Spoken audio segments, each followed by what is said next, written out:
வணக்கம். நம்மள பல பேரு ரொம்ப கடுமையா உழைக்கிறோம், ஆனா எதிர்பார்த்த ரிசல்ட் கிடைக்குதா? ஒருவேளை நம்ம உழைக்கிற விதத்துல சின்னதா ஏதாவது மாத்தணுமோ?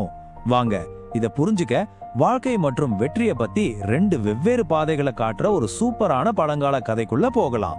இது வெறும் கதை இல்ல, நம்ம எல்லாருக்குமான ஒரு பாடம். சரி, கதைக்குள்ள போறதுக்கு முன்னாடி உங்ககிட்ட ஒரு கேள்வி.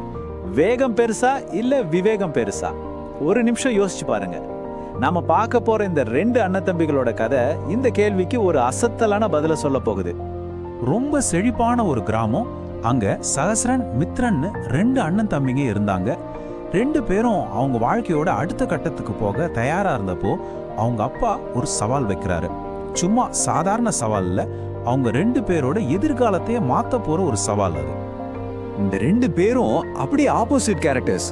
தம்பி மித்ரன் இருக்கானே, பயங்கர எனர்ஜி, வேகம், ஆனா கொஞ்சம் அவசரம் கொடுக்க, எதையும் டக்கு டக்குன்னு செஞ்சு முடிக்கணும். ஆனா அண்ணன் சகஸ்ரன் ரொம்ப பொறுமையானவர், எதையும் நல்ல ஆழமா யோசிச்சு தான் செய்வார். அவங்களோட இந்த குணம் தான் அந்த சவாலை அவங்க எப்படி எதிர்கொண்டாங்கங்கறத தீர்மானிச்சது. அவங்க அப்பா வச்ச சவால் என்ன தெரியுமா? ரெண்டு பேர் கையிலையும் தலா 100 தங்க நாணயங்களை கொடுத்தாரு. டைம் சரியா 1 வருஷம். இந்த 1 வருஷத்துல இந்த காசை வச்சு யாரு ஜெயிச்சு காட்டுறாங்கன்னு பார்க்கலாம்னு சொல்லிட்டாரு. இப்போ போட்டி ஆரம்பம். முதல்ல தம்பி மித்ரன் என்ன செஞ்சான்னு பார்ப்போம். அவன் என்ன பண்ணான் தெரியுமா? ஒரு செகண்ட் கூட யோசிக்கல. அவன் எனர்ஜிக்கு ஏத்த மாதிரி உடனே வேலையில இறங்கிட்டான். அவனோட ஸ்பீடை பார்க்கும்போது அடங்கப்பான்னு இருந்துச்சு. அவனோட பிளான் ரொம்ப சிம்பிள்.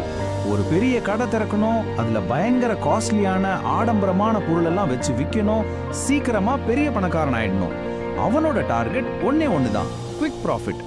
ஆனா இந்த பிளான்ல ஒரு பெரிய ஓட்டை இருந்துச்சு. அந்த பெரிய ஓட்டம் என்னன்னா, அவன் அந்த ஊர் மக்களுக்கு உண்மையில என்ன தேவைன்னு யோசிக்கவே இல்லை. அவனா ஒன்னு கற்பனை பண்ணிக்கிட்டு தனக்கு சரின்னு பட்டதை செஞ்சான். இதுதான் அவன் வச்ச தப்பான ஸ்டெப்பு. சரி, இப்ப தம்பியை விட்டுட்டு அண்ணன் பக்கம் வருவோம். சகஸ்ரன் என்ன பண்ணாரு? மித்ரனோட வேகத்துக்கு நேர் எதிரா இவரோட அப்ரோச் ரொம்பவே அமைதியா நிதானமா இருந்துச்சு. சகஸ்ரனோட ஸ்டெப் என்ன தெரியுமா? அவர் ஒண்ணுமே செய்யல. ஆமா, பணத்தை செலவு பண்ண அவசரப்படவே இல்ல. முதல்ல கொஞ்ச நாள் சும்மா கிராமத்தை சுத்தி வந்தாரு, ஆத்தங்கரையில உட்கார்ந்து பார்த்தாரு, சந்தையில மக்கள் என்ன பேசிக்கிறாங்கன்னு காது கொடுத்து கேட்டாரு. சில சமயம் ஒண்ணுமே செய்யாம இருக்கிறது தான் பெஸ்டான ஆக்ஷன்.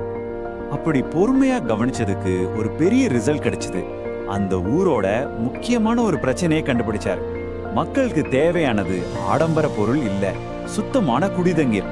அதுக்கு தான் ஊர் மக்கள் டெய்லியும் ரொம்ப கஷ்டப்பட்டுட்டு இருந்தாங்க. மக்களோட தேவை என்னன்னு தெரிஞ்சதும் சகஸ்ரன் ஒரு தெளிவான பிளான் போட்டார். தன்னோட காசுல கொஞ்சத்தை எடுத்து ஒரு கிணறு வெட்டினாரு.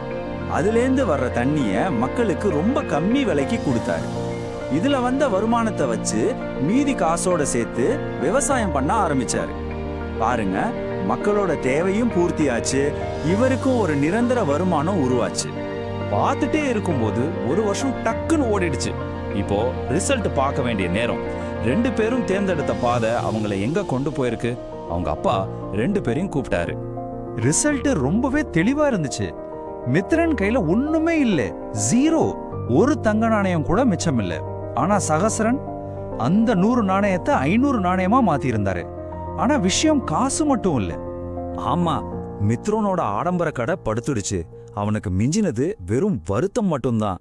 ஆனா சகஸ்ரன் ஒரு பக்கம் லாபம் தர தென்னந்தோப்பு, இன்னொரு பக்கம் மக்களுக்கு உதவுற குடித்தண்ணீர் பிசினஸ்னு ரெண்டையும் உருவாக்கி இருந்தாரு. இதுதாங்க உண்மையான வளர்ச்சி.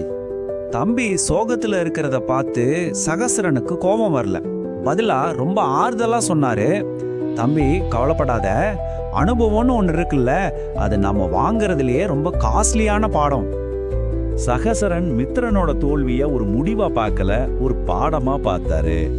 ஆமா, அவன் பணத்தை இழந்துட்டான், ஆனா ஒரு பிசினஸை எப்படி ஆரம்பிக்க கூடாதுங்கிற ஒரு விலை மதிக்க முடியாத அறிவை கத்துக்கிட்டான். இப்போ மித்ரன் கிட்ட தங்கம் இல்லாம இருக்கலாம், ஆனா தங்கத்தை விட மதிப்பு வாய்ந்த அறிவு இருந்துச்சு. ஓகே, இந்த கதையெல்லாம் கேட்டாச்சு. இதுல இருந்து நாம என்ன கத்துக்கணும்? ஜெயிக்கிறதுக்கான உண்மையான ஃபார்முலா என்ன? வாங்க அதைத்தான் இப்ப பார்க்க போறோம். இந்த கதையோட முக்கியமான பாடம் இதுதான். பிளான் பண்ணாம கண்ணை மூடிட்டு உழைக்கிறதுனால வெற்றி கிடைக்காது. அது மித்ரனோட வழி. ஆனா சூழ்நிலையை கரெக்டா புரிஞ்சுக்கிட்டு ஸ்மார்ட்டா வேலை செஞ்சா சகஸ்ரன் மாதிரி நிஜமான முன்னேற்றத்தை அடையலாம். இந்த ஜெயிக்கிறதுக்கான ஃபார்முலாவை 3 விஷயமா சொல்லலாம். 1 விதைக்கும் போது பொறுமை, 2 வளர்க்கும் போது கவனம், 3 அறுவடை செய்யும் போது நிதானம். இது விவசாயத்துக்கு மட்டும் இல்ல, நம்ம வாழ்க்கைக்கும் பொருந்தும். கடைசியா இந்த கதை சொல்ல வர்ற ரொம்ப முக்கியமான ஒரு விஷயம் என்னன்னா, அறிவுங்கிறது பூட்டி வைக்கிற புதையல் கிடையாது. அது விதைக்க வேண்டிய ஒரு விதை. சகஸ்ரன் செஞ்ச மாதிரி அதை சரியான இடத்துல சரியான நேரத்துல விதைச்சா மட்டும்தான் அது நமக்கும் நல்லது செய்யும், நம்மள சுத்தி இருக்கிறவங்களுக்கும் பலன் தரும், ஒரு பெரிய மரமா வளரும். சரி, இந்த கதையோட முடிவுக்கு வந்துட்டோம். இப்போ உங்களுக்கான ஒரு கேள்வி. இந்த கதையிலேருந்து கத்துக்கிட்டதை வச்சு உங்க வாழ்க்கையை யோசிச்சு பாருங்க. உங்க நேரத்தை, உங்க உழைப்பை, உங்க அறிவை வச்சு நீங்க எதை விதைச்சிட்டு இருக்கீங்க? கொஞ்சம் யோசிச்சு பாருங்க. ஒரு நிமிஷம் ஸ்க்ரோல் பண்ணாதீங்க. இந்த மாதிரி உங்களுக்கு பயனுள்ள வீடியோக்களை தினமும் பார்க்கணும்னு ஆசைப்படுறீங்களா? அப்படின்னா மறக்காம இப்பவே சப்ஸ்கிரைப் பண்ணுங்க. அப்படியே பக்கத்துல இருக்கிற அந்த பெல் ஐகானையும் கிளிக் பண்ணிக்கோங்க. அப்பதான் எங்களோட அடுத்த வீடியோவை நீங்க மிஸ் பண்ணாம பார்க்க முடியும்.